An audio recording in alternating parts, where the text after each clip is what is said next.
up to this far usigcinile ngomusa wakhe. Amen. Hey bakithi, ukube kuya ngeperformance yethu ekumene enkosini, abaningi bethu we are disqualified, but umusa wakhe uyasimela njalo njalo. Hallelujah.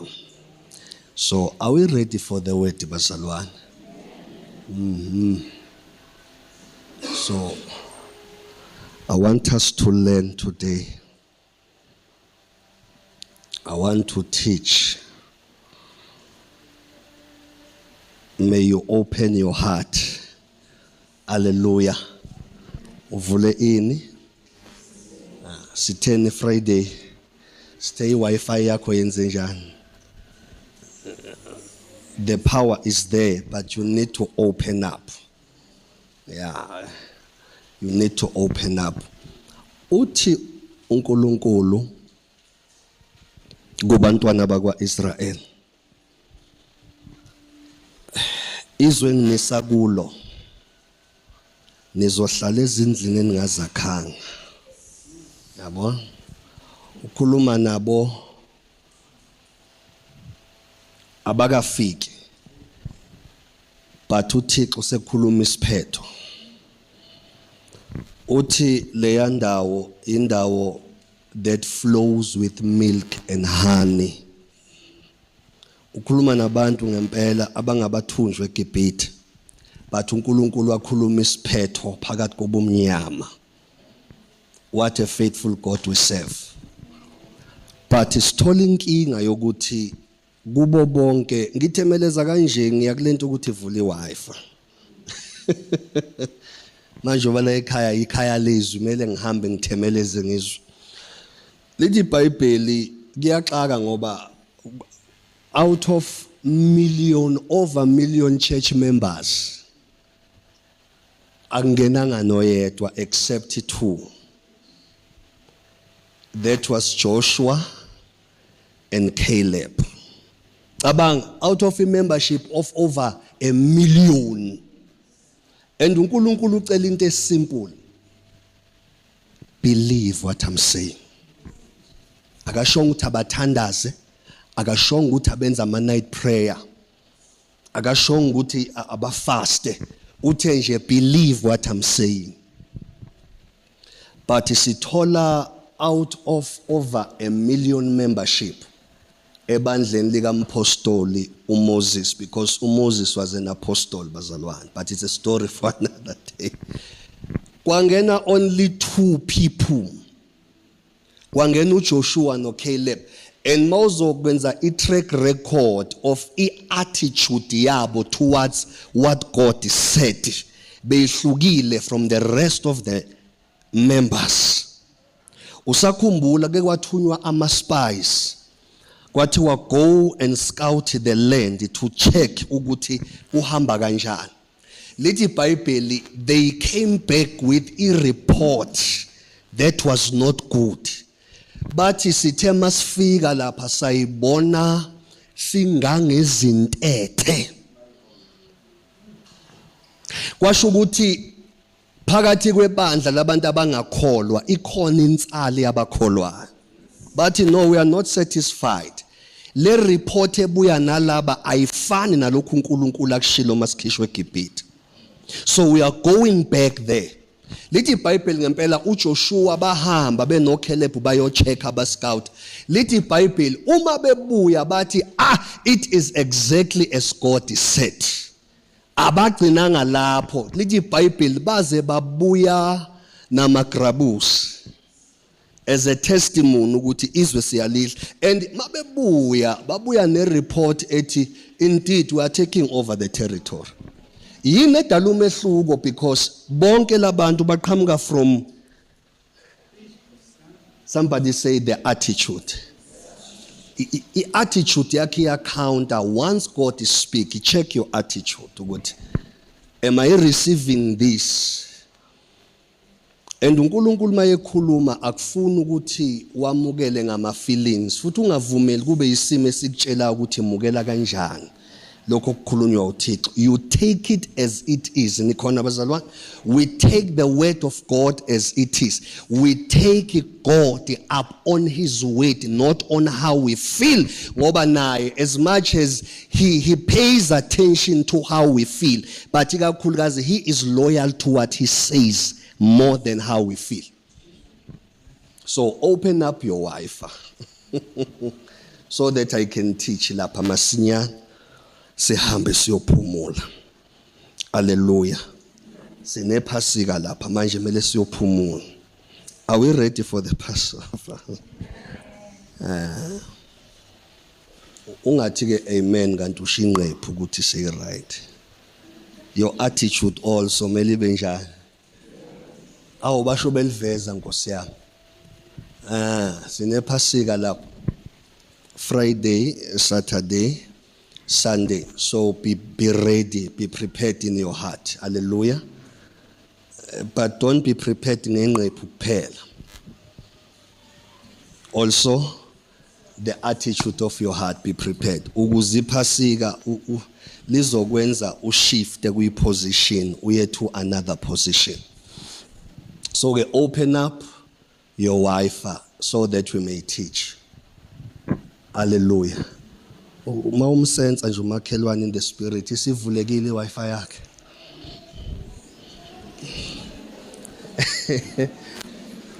Ubomcheck omunye ubezela manje eduze kwakho ubovela ubone lapho ukuthi kunenkinga.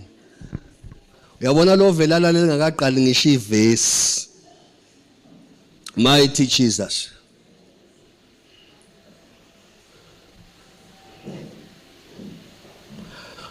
Later on sithola ke uPaul useyabhala nje then waselanda le ndaba yabantwana bakwaIsrael. Usethu Paul, the reason why they did not enter the promised land, no, it was not Paul, but iloba besingamazi obhala amaHebheru. Uthi isizathu sokuthi bengangeni ezweni lesethembiso, not ukuthi they were sinners, not ukuthi mhlambe bebethanda ukukhonza izithixo kakhulu oba nakho ukukhonza izithixo ubukholo uThixo kunento eshodayo. Usethi lo baba amaHebheru, they did not enter the promised land because they did not believe. A simple reason. Kusho ukuthi kwakona ukuthi bayithole beyokhotha ama-8 kwakona ukuthi bayithole bedelela uMoses kuphuma inyoka ehlane zibaqaphe. It is the result of unbelief. Ukungakholwa. Bazalwane, yini kuyingozi ukungakholwa. Kuyingozi akufuneki ukungakholwa. Kholwa yizwi. Yes, at times you will stumble, but rise up, shake off the dust, and continue to what? God will not condemn you ukuthi you are failing, but God will condemn you if you regress. Lithini iBhayibheli uthi uNkulunkulu inhliziyo yami ayijabule ngabahlehla nyovana. Angeke umuze uNkulunkulu eBhayibhelini ethi angijabule ngabahlulekayo. Nikhona bazalwane? Why uNkulunkulu engenankinga when you fail sometimes? Yingoba uyazi ukuthi my grace is supplied for the failure.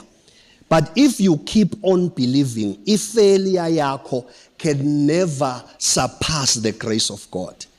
Nikhona bazalwane? Every time you believe, if failure, it runs out of power.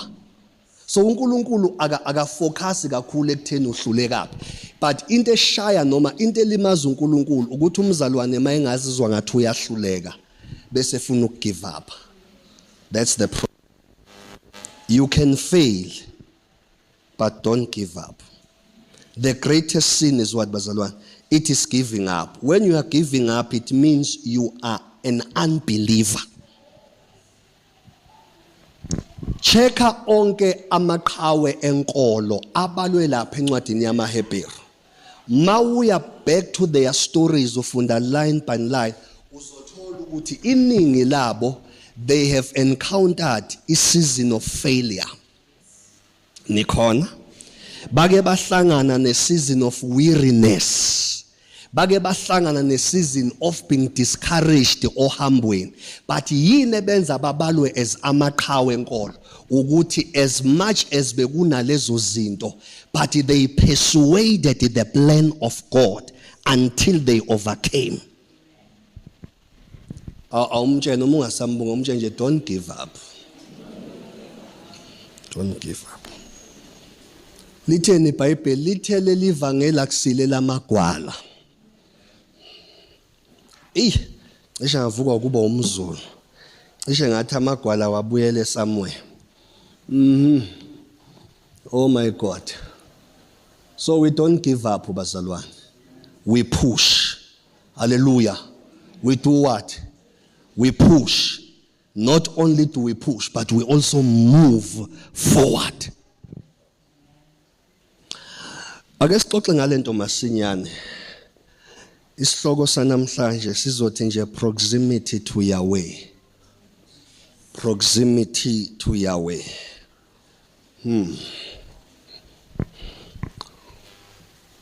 Proximity to Yahweh.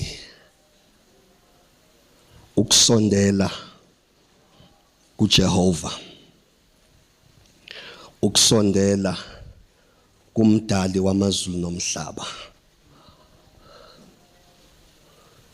Leli gama ethi proximity likhuluma about distance yakho towards a certain person or a certain place or a certain power. Ake siphinde sithi proximity. So ke namhlanje sizobuka lento okuthiwa iproximity to Yahweh. Kubalulekile ukuhlala uyicheck iproximity yakho. Mayethu uNkulunkulu labantu bangidumisa ngezindebe zomlomo wabo. Kodwa inhliziyo zabo zikude nami. Kodwa addressing issue ye proximity. Nikhona? Ya kodwa addressing issue ye proximity ukuthi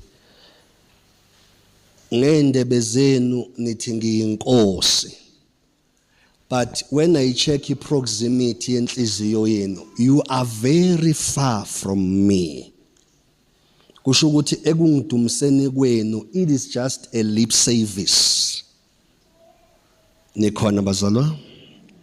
And the proximity, mawufuna ukudevelopa a mighty strength when it comes to proximity. We're going to look at a few points, but for now, asiqale la. Mawufuna ukudevelopa a close proximity to God, to Yahweh, into ebalulekile is the condition of your heart.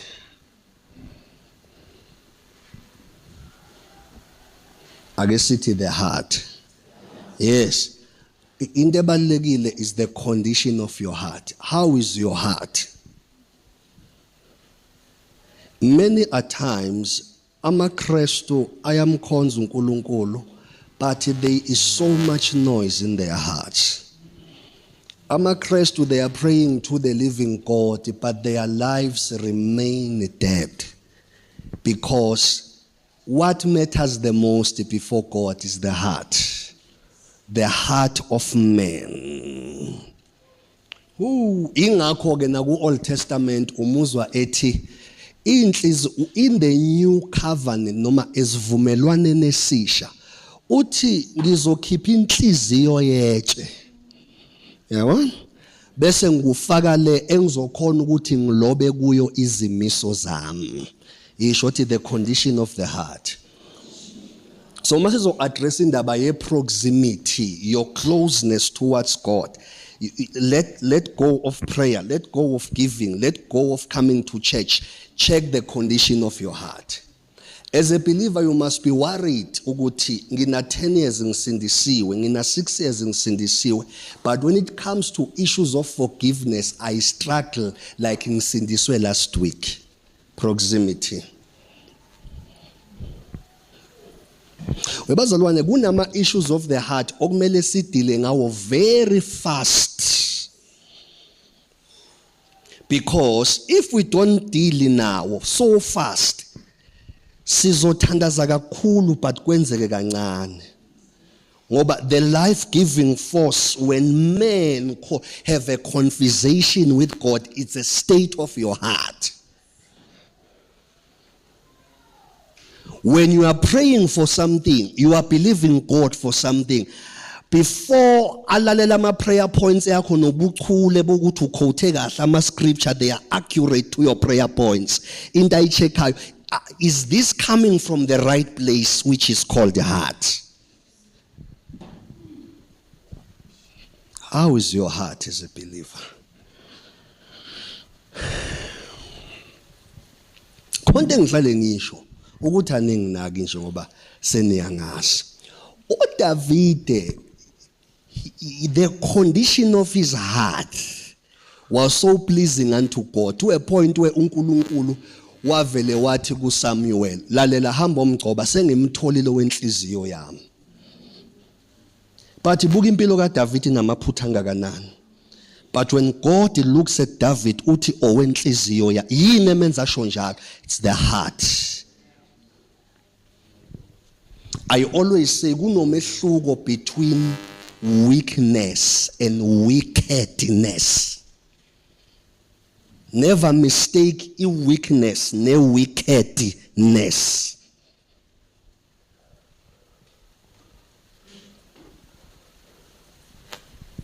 How is your heart as a believer?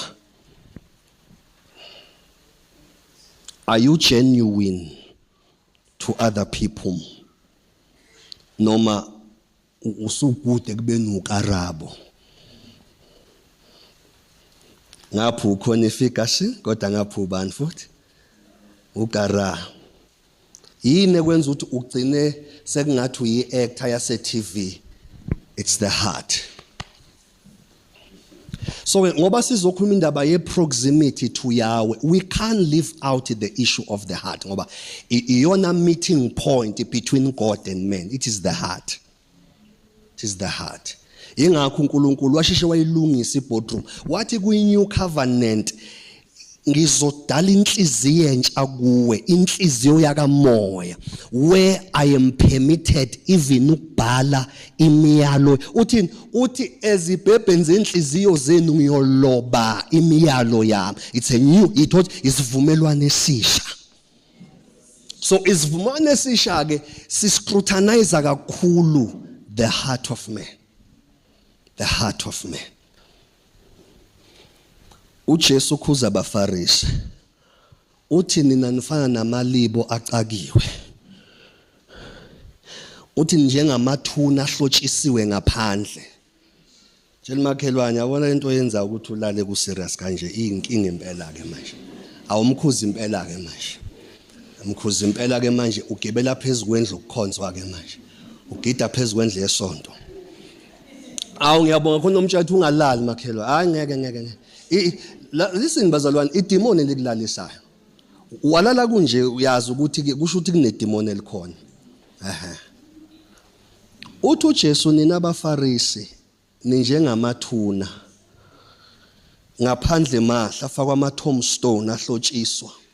Kwazi wafaka ingelosi yengane encane enqunethe. Yabona? Uthi kodwa lamathuna inkinga yawo phakathi agcwele ukubola nokungcola. Uthi that is how you are. Jesus was describing their hearts. Ukuthi ngaphandle nifaka long gowns. Manithandaza nifuna ukuma endaweni eziphakeme nibonwe ngabantu bonke. Manizila ukudla niyalamba nigezi nemlomo iziyoma ithi khohlo. Ngoba nifuna ukubonwa. Liyingozi ivangeli lokufuna ukubonwa. Ngoba ugcina ufuna ukuprovela umuntu, yabona sengihow far. uJesu uyayikhuza kubaFarisi uthi ninjengamathuna ahlotshisiwe kodwa ngaphakathi agcwele ukubola konke nokungcola. Isho ukuthi proximity to Yahweh. Yes. I rather spend 3 years seeking to be justified in my heart than chasing the gifts of the Spirit. Because what is the use of the gifts of the Spirit? Ama gift of the Spirit ezongena ethuneni elihle kodwa elinokungcola. I know bazalwane ukuthi life has not treated us fairly. I know ukuthi kunabantu abasilimaze without a reason. I know ukuthi kunabantu abasilimaze sibaphathe kahle. I know ukuthi empilweni you have fought uqondanise zonke izinto but still kunezinto that did not work out. But kukho konke lokho don't allow corruption to take over inhliziyo yakho. Don't allow corruption. Just because impilo is not fair to you, akusho ukuthi be cruel. So oma manje khona othi umfundisi ngimuzwa impela inkinga akazi ukuthi lishisa kanjani. Angilazi lakho lishisa kanjani kodwa ngazi ngami ukuthi liyashisa iteku lempilo.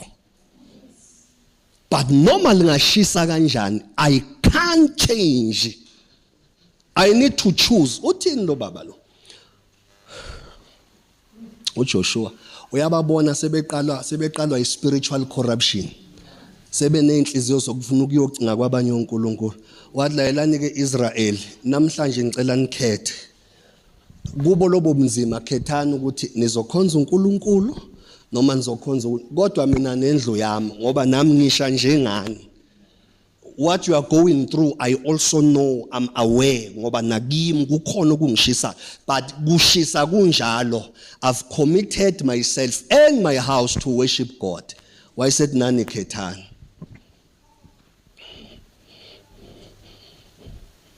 Sikhuluma nabazalwane la. Umzalwane babuncumalo kulula ukuthi uma ehlulwa ukukholwa bese ejustify izenzo zokungakholwa ngokuthi abantu aba-understand ukuthi impilo inzima kanjani. Angeke izibe lula. Noma ungaba no-30 million ebank. Kuzo ziyinkinga ezinesisindo sikabani? Sikade. So azikho inkinga ezilungiswa imali. According to system nokungakholwa is true. But uzobona mawusuqala uphumele enkazimulweni ukuthi I was deceiving myself mangithi inkinga ilungiswa imali. I've seen people with money, I've brushed shoulders nabantu abanemali but they are wreck as hell.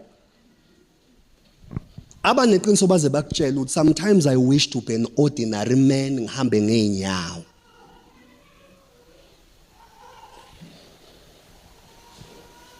So sizobuka lento ethi ke proximity to Yahweh. So masizobuka iproximity to Yahweh we are compelled to scrutinize the issue of the heart. Awungipha masinyane lapho uProverbs chapter 4. Hey, ngabe ngizolisho right. Proverbs chapter 4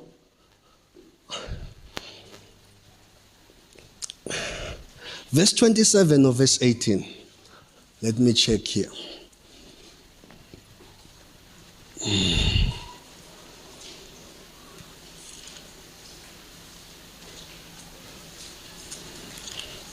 Hallelujah. Sesekhona bazalwa. Si right.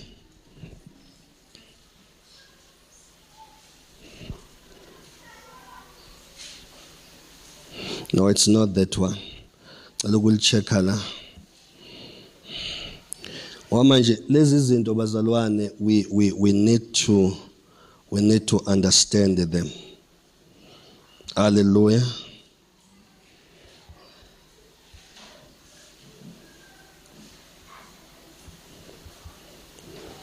Ngicela ungipha. Oh my God. Psalms 4. Sorry, it's Proverbs chapter 4. Proverbs chapter 4 verse number 23. Ake sibuke kancane la. Your heart is everything. Hallelujah. Inhliziyo yakho iyikho konke. And waba haphazard when it comes to the heart. Your proximity to God iyohlala ingekho esimeni. Nikhona bazalwa? So guard your heart. And abantu ngeke baqede ukuyiluma. Khona basazoyiluma. Nalo sazoshada nayo sazokayihlafune nje.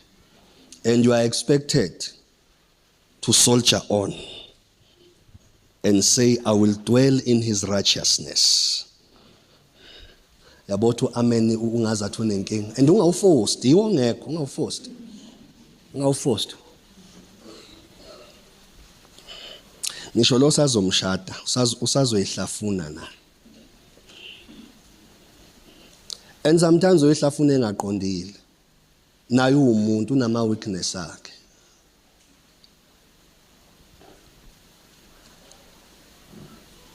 Ezokuthuleka kanjani? Ungawuforced, awukho, ungasho ukuthi amen. Awukho.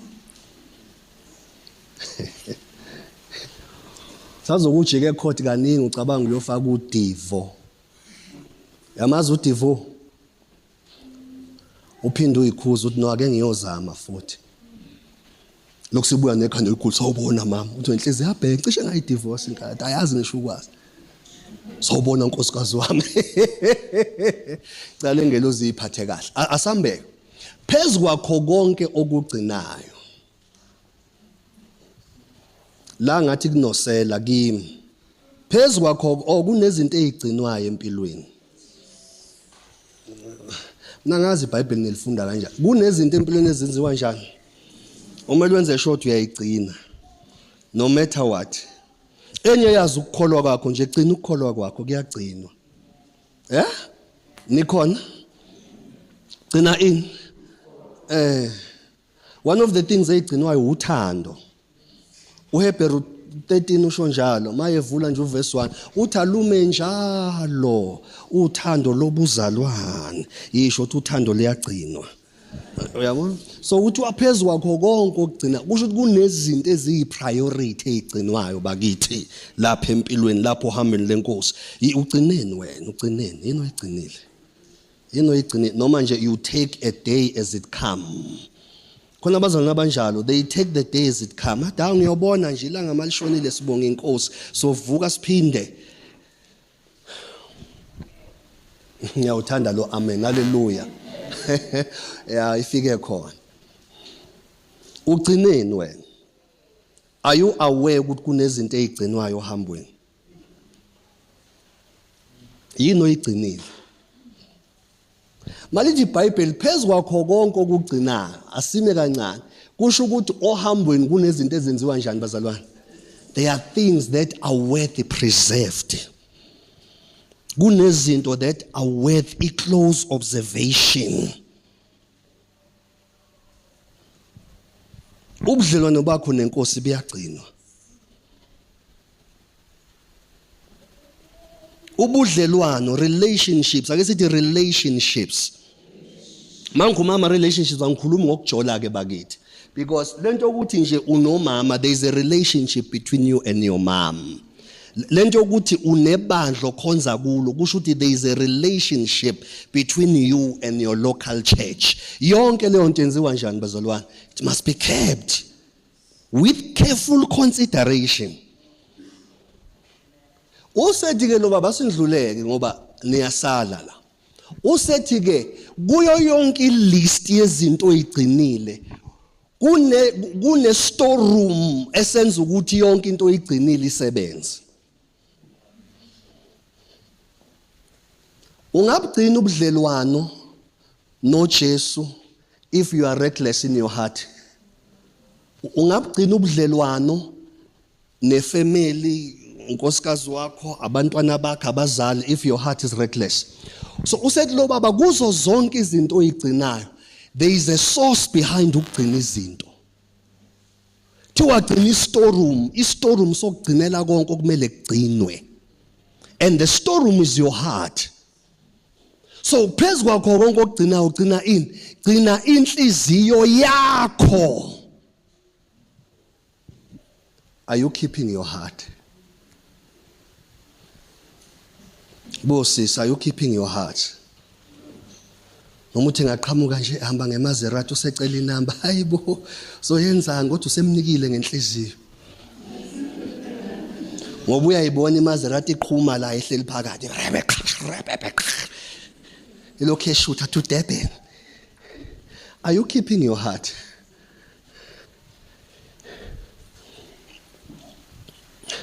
How well are you keeping your heart?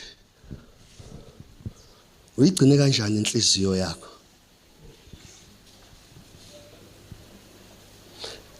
And uma sikhuluma ngenhliziyo bazana asikhulumi ngale organ ephampa igazi.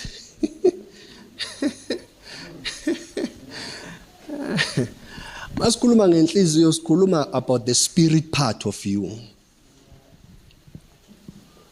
It's a spirit part of you. Usethi ke lo baba ngokuba kuyilapho kuvela khona ini ukuphila. Nina iTPT kule version. Ngishilo ngathi zoyibuka close inhliziyo kancane ngoba sikhuluma ngeproximity bazalwane. Thank you. So above all, guard the affections of your heart. You, for they affect all that you are. Uyakubona ukuthi inhliziyo mayithintekile even your favorite meal ayingeni. Okusho ukuthi inhliziyo iphethe ngisho idiet yami.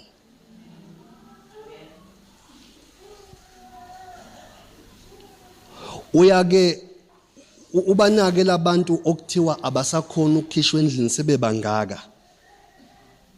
Usekequlwa njengonodoli mayegezwa. Seziyaphenqa izinto ezithize makumele sekuphenqa inyama njengengubo makumele agezwe. Uma uthi uyachecka there was an effect ethinta the heart. Wathola comfort in becoming isiminzi. As a result kwa affecteka umzimba wakhe. Uyabona inhliziyo inamandla kangakanani? Uyabazi labantu okuthiwa sebengama walking skeletons. Usubona idolo ukuthi ithambo konke ifima kuhlanganaphi. Mayehamba ebhekele akusekho ngisho inyamanyana yesibunu. Sekungamathambo. Uma uthi uyalandela there was an effect eyenzeke kuphi in the secret place called the heart. Kwaphela ama appetites. There are people today endlini zabo kune dispensary because there was an effect. Namhlanje kunabantu abesilisa abakhumbula ukuba abantombazana. No, there was an effect. I'm telling you, I've sat down with those guys. Angifuni kungena ngoba ipolice station hansi kuthiwa sesiyaboshwa masikhulumayo. Abangibopha kunendaba. Namhlanje sinosisi abahle abakhumbula ukuba amadoda. Kwenzakaleni? There was an effect. Mayibuka indoda ubona imfene nje. Ungangitsheli ngaleyo nto. Ushuzela umfana.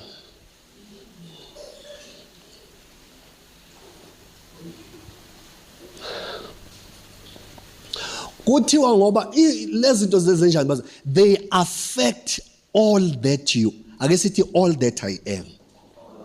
Yes, kuba affected. All that you are kuba affected if you don't guard your heart well. Isho ukuthi iyagcina inhliziyo. Mawuyithanda inhliziyo yakho uyayekala nje nezinto kumele uyikwatele. Uyazi mawusuyibambe kahle lento kunezinto kumele mazenze kuhleke kanti you are protecting your heart. This is not worth my energy. No. I'm too anointed.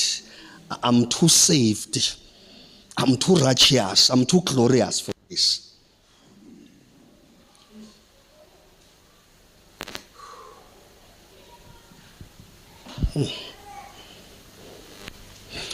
Abantu who have guarded their hearts in life, they continue even if impilo ayisabanika isizathu, ngoba there is a living hope in their hearts. There's a living hope. Uyazi uthi if you don't guard your heart, kuneyinqumo ongayithatha kungafanele uyithathe.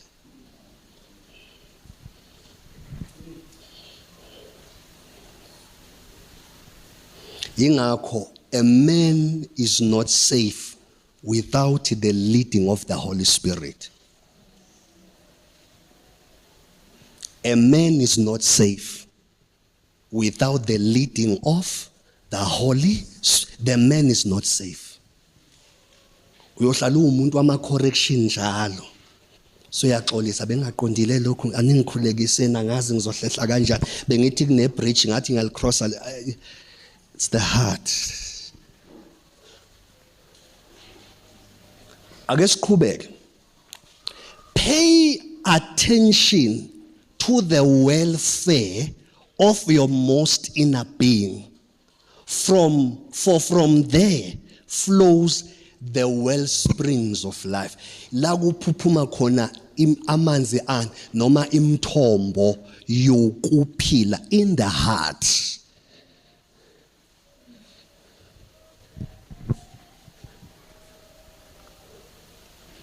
Buka namhlanje nawe uyibuka kanjani?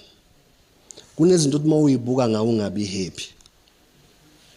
Ngisho umuntu esekutshela ukuthi you have achieved so much in life. You have developed yourself so far. You are more stronger than before. You are more beautiful. You deserve more in life. But akayiboni kwenzakaleni, there was a recklessness when it comes to guarding your heart. And inhliziyo ngeke uyigade ngokwakho, udinga leadership from the grace that changes everything. His name is Holy Spirit. The Holy Spirit is the grace that changes everything. That is why ngithi kuwe, you are not safe uma uyikholwa elingekho under the scrutiny of the Holy Spirit.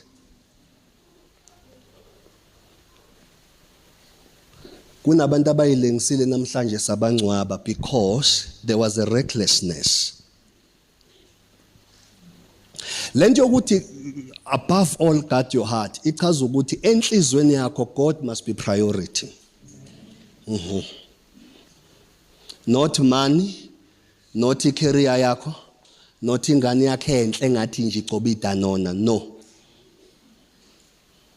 Uzuthi uboy ngisho sina 16 uboy izithambe shaye ngezandla ngathi amathumbu ngisho uyiqhawulo obuboy thanda kakhulu.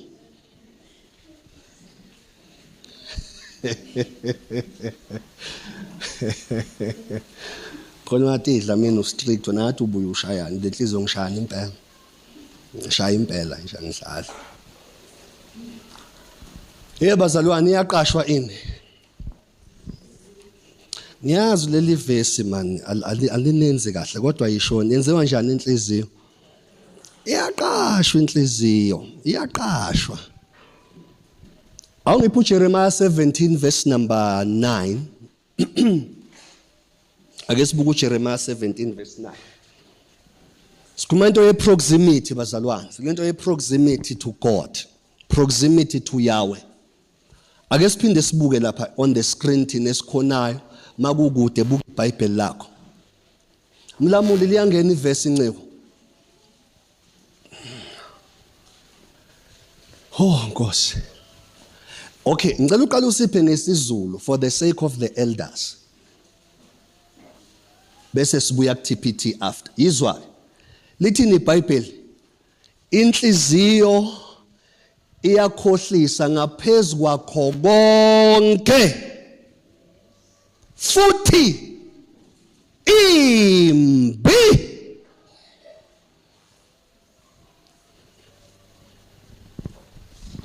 Ubani ongayazi na? Lapha ya alisho ukuthi ubani ongayazi ngoba uyazi. Lithi ubani ongayiqonda. Mhlamathi wasisusa lelo lokwazi. Ubani ongayiqonda. kusho ukuthi the depth of its wickedness is so deep. Yimbi inhliziyo ngaphezulu kwakho konke futhi yenze njani? Iyakhohlisa. Who can understand it? Usuyabona wayo uNkulunkulu ethi kuze kube lula ngithande ngenhliziyo yakho. Uchaza ukuthi let me occupy it. Ngoba mawufuna ukuyidriver wena you are not safe. Awukho safe. Uzozilimaza. Today there are people empilweni abastuck bagcwele intwala engasuki, and when they are honest they will tell you ukuthi cha akho mthakathi ngahlulwa inhliziyo yami. Ngoba iyahlulana umoya ongcwele maye ngekho.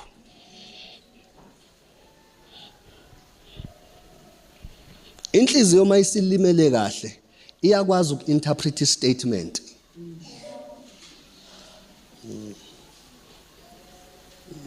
Ngixoxa nomunye usisi inceke imisele bakithi yabona ibona isitutula. Usethi lo sisi wayethi uyangithanda na ufuna ukungigila njengalaba abanye. Ngathi Angitsho ayibona inhliziyo sebeyihlafune kakhulu. So ngisho ukukhulunywa uyi-interpreta ngokuhlafunwa kwayo.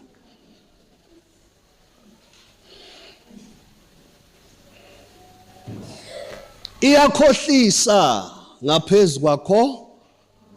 Asiphinde futhi sibe kuyiBhayibheli semini. Usuyabona ukuthi kunezinto ezikhohlisayo empilweni. But kuthiwa kuzo zonke izinto ezikhohlisayo inhliziyo is the mastermind. Ingcebe iyakhohlisa. Ayike ngiyazi niyayithanda imali but asivumeni ke ngoba iBhayibheli lisho nje ingcebe iyakhohlisa.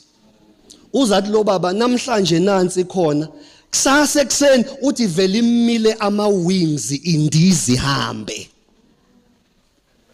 Uthini uPaul mayekhuluma noTimotheo? Uthi Timotheo my son, tshela abacebile kulesi sikhathi ukuthi bengathembi engcebeni yabo ehamba iphele.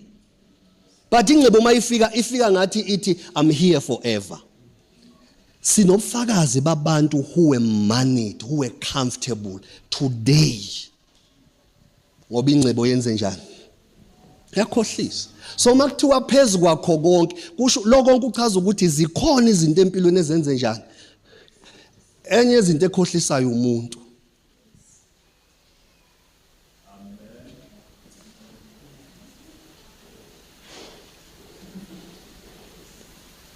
Ninkwatele. Yini ekhohlisayo? You have lied to someone. I have lied to someone. You were lied to. Part of your bitterness today is that someone lied to you.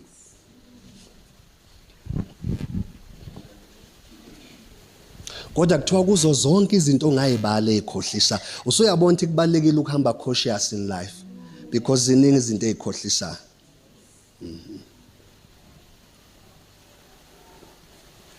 Kodwa kuthiwa kukho konke kongaba nakho ukukhohlisayo nokwaziyo kuthiwa inhliziyo is the number one thing.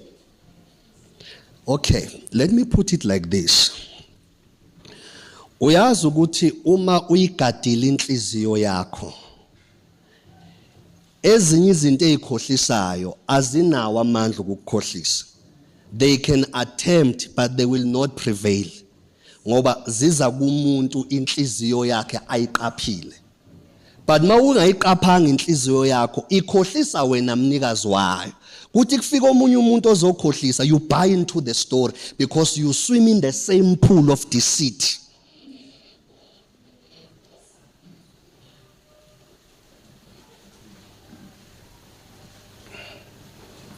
Awuqhubeke sibona uverse 10 uthini? Ayike nakho angisazi. Mina Jehova ngenze njani? Lento ebengisho ukuthi uNkulunkulu mayezodila nawe iyodwa indawo afocusa kuyo. Wakwadila noMoses evivinya inhliziyo kaMose. Ukuthi are you still in the assignment or reassignment isikunika ama-idea ukuthi iqalo kwakho? Moses was tested. There was a time la khona athi uNkulunkulu ngivumele ngibabulale bonke labantu ngizokuvusela bakhe abazoholwa nguwe. Test inhliziyo. uAbraham yatest inhliziyo ekholwa, but his heart was tested. For 25 years he had to wait. In fact, 27 years he had to wait for the promise. uNkulunkulu benokumshiya iminyaka uAbraham asale yedwa okhalweni emisa amatende. Mayebuya uNkulunkulu eyicheck inhliziyo afica ukuthi uAbraham usabamba isithembiso. Kwenzakalani? Kuvivinywa. Bazalwane, mina ngizonisiza ukuze uNkulunkulu umkhonze uSopha. Mawucela enkosini, uNkulunkulu he doesn't just give you. He will test your heart. Nikhona bazalwane? Uzokwenza njani? Mawukhulekela imali kuThixo, akanankinga ukunika imali, but uzokunika izivivinyo ukuchecka imotive behind wanting this man. Tshela makhelwane musukulala. Ngasho ngathi khathide anibobashutha abantu abalela. Sizoba posta lapha sisho ukuthi slippers of the week. So please khathide be alert. Mele bangela lapha sobafaka na TikTok sisho ukuthi ayilali ke zakhona lesi. Hallelujah. Ake siqhubeke ngihlola izinso ukuba nginike kube yilowo nalowo njengezindlela. Kusho mina bazalwane, usuyabona it's not just about accurate prayer. When you are praying, in the process of prayer, God is scrutinizing your heart. That is why kubalulekile ukuba genuine when you pray. Ngoba uNkulunkulu akalalela ama quality prayer points akho. As you pray ubuka inhliziyo. As you pray ubuka inhliziyo, the motive behind this prayer. Uthi uNkulunkulu ngihlola izinso zayo inhliziyo ukuze umuntu ngimnike yilo nalo njengokwezindlela zakhe. That is God for you. Usuyabona when you speak about genuine prayer. Each genuine prayer it angithandaza uNkulunkulu ofinda nocingayo. Ngithandaza kuThixo ongaziyo nongihlolisisayo. Inkosi yami, njengezithelo zezenzo ake ucheck izinto osuyikhulekela iminyaka kusikho konke okulindisiwe. Khona ukudisqualifywa izithelo. Hayi angithi manje kanisasho. Ake ngicela uamen kancane la. Abesithi amen. Awubuthi amen. Njengezithelo zezenzo zakho. Aya. uSaul kuzakhishwe esihlalweni wafaka itest. uNkulunkulu eyazi inhliziyo yakhe ukuthi intanda kubukwa le. Wathi hamba uye kwaHagagi uhlasele konke ungashiyi lutho, bulala everything. Kwasho ukuthi uNkulunkulu uyazi inhliziyo kaSaul ukuthi uyindoda ethanda iapproval yabantu kakhulu. Wakhethe inonophele wabuyisa ngapho okuzacile wakubulala. And mayise ngena kuyimadla commission esebuzwa ukuthi mana lo msindo esuzwayo weyimfuyo ekhala usethi hayi amadoda ebengihamba nawo sibe sesidiscuss. Umbuzo uthi ibithini instruction from God. As a result he was taken off the throne. Kwangena uDavide. Hallelujah. There's another scripture that I want us to look, and then we proceed to these few points, and then we pray. Hallelujah. Ngicela ungipha uMatthew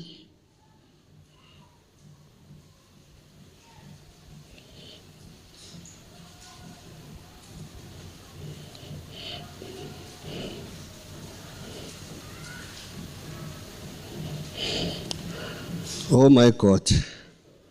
Sese right bazalwane.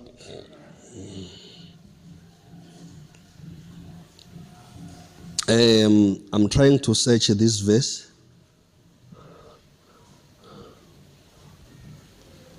Oh, hallelujah.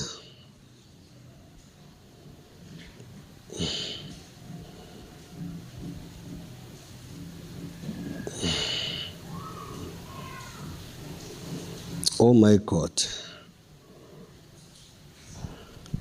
Are we learning? Uzoba indoda eshintshiwe.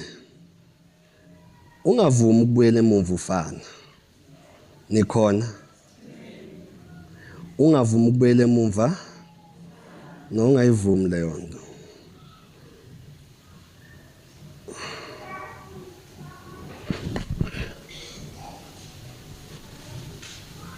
No, it's not Matthew.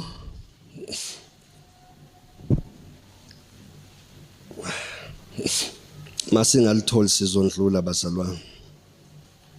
Awufunde uMatthew chapter 5 sibuka uverse number 8.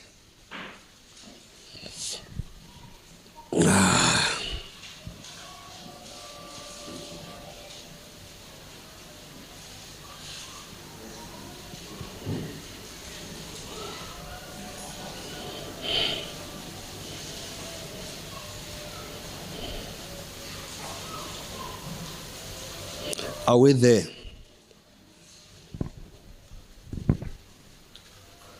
Babusisiwe abanenhliziyo enjani? What are the results, bazalwane?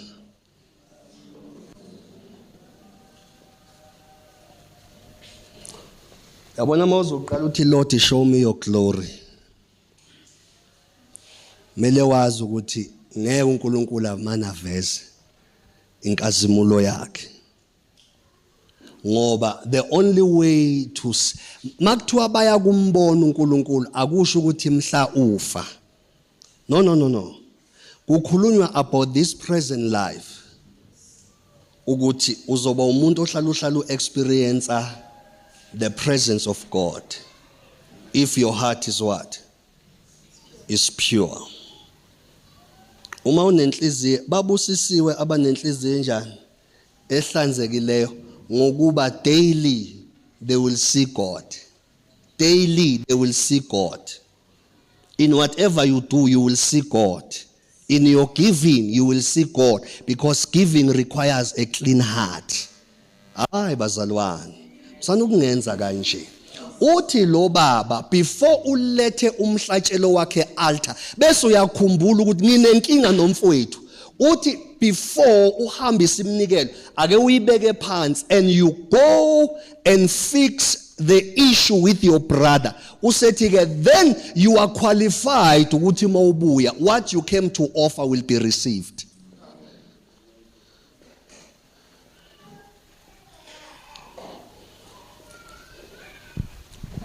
Engathi nzima ke lento yokukholwa. Ayikho nzima. Inhliziyo elikhuni.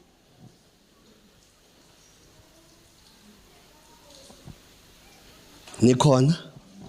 Ayikho? Once kwasinda inhliziyo ukukholwa kuzoba likhuni. So from today weza umuntu ethi kunzima ukukholwa mele wazi ukuthi lo muntu kunezinto asayikhetha over what God wants. Angithi uzobona umuntu ulikhuni kanjani? Ngamane ngife. Nasi ngamane ngife. Aphela umkhokelo wa ngamane ngife. Khona ngimuzwe esho lapho uyaxabana umndeni bazokwenza lemisebenzi abanokuyenza yesintu. So uthi ngeke ngiyihlabe leyo nkomo. Kuthiwa malume. Umalume ngeke ngiyihlabe kwadlozi ngeke ngilithethe. Yindaba akahambe lo ebaleni akahambe angimfuni. Ngamalume lo umcimbi inkomo engaka isithengiwe gcwele abantu nogogo namashala abangafuni imizi yabo ezohlala emizini yabantu. Bagcwele kuthe phama. Seshilo umalume ngeke ngiyihlabe leyo nkomo, ngimfundo la ekhaya. Iyohlatshwa yini kwampepho ngeke ngiyishise. The heart of man. Ingakho ke mawuqala usindiswa, kumele ukuvume ukungena esurgery uhlinzwe ube se-ICU. Mawukuthi wavela wangena wadlala inqathu uqeda kusindiswa, wadlala inqathu wathi uyaphaphama usuna 10 years usindisiwe, awuyeke inqathu uqale phansi uyongena etheater uthi mawungcwele ngihlinze.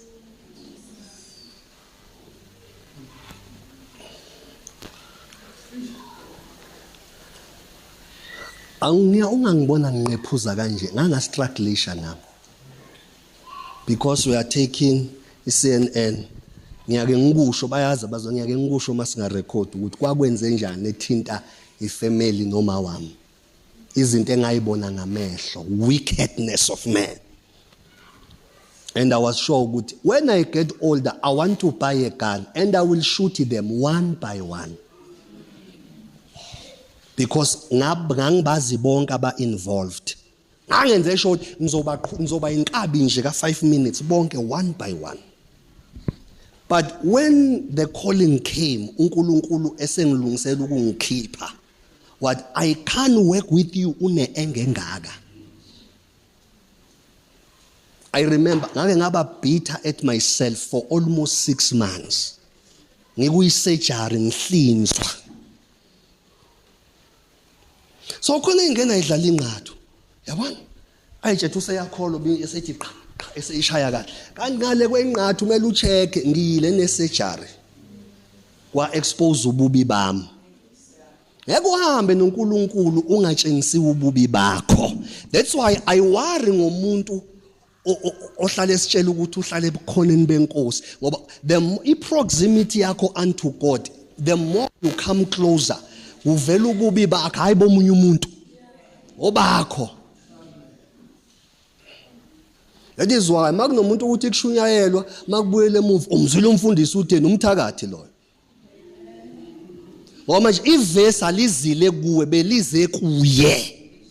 Yisho ukuthi intshumayelo yami akusiyo omunye umuntu.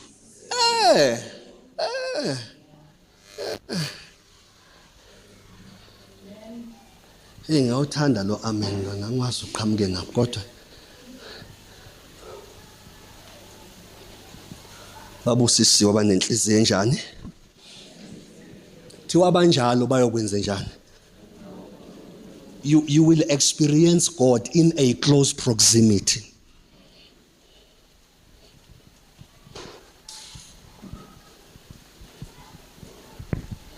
Oh my God. In the close proximity, you will experience God. Awukhathele ulokuthandaza kungaphenduleki. Awukhathala? Uyogcina ungena ku social media mawusuwile. Usudiscourage abantu abakholwayo. Thina sayenza lento yokukholwa bafana ayikho. Yenza ukujabulisa ngathi mthakathi ndini. May the fire of God consume you.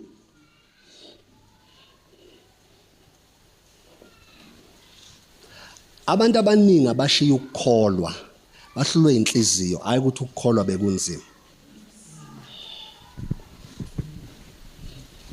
Nikhona bazalwane? Naye ngilokhu ngikutshela izinto ezikude, isiGreek nje ngiyokutshela ngelinye ilanga mangibusise kweyimibhalo. Okwamanje I'm building your life to your most holy faith. Umuntu mayehluleke ukukholwa akusikho ukuthi ukukholwa kunesisindo, no, inhliziyo yakhe. Mawuhlulwe inhliziyo akukho esingakwenza. Not like Dominic kuphela, all over churches there are people who walk out of the church bengenziwa ngalutho. Bahlulwe yini? Inhliziyo zabo. They get the best attention, best treatment, best love and recognition. Kunjalo they go out of the church. Manje ke uma noNkulunkulu nayeekusebenza ngendlela ethize, who am I kulokhu ngikuphephetha? I do what I can. If it fails, it fails. We trust God for his grace. noma ungambukanga umunje ungahlulwa inhliziyo yakho. Ungahlulwa inhliziyo, akuhlula inhliziyo. Akuhlula inhliziyo.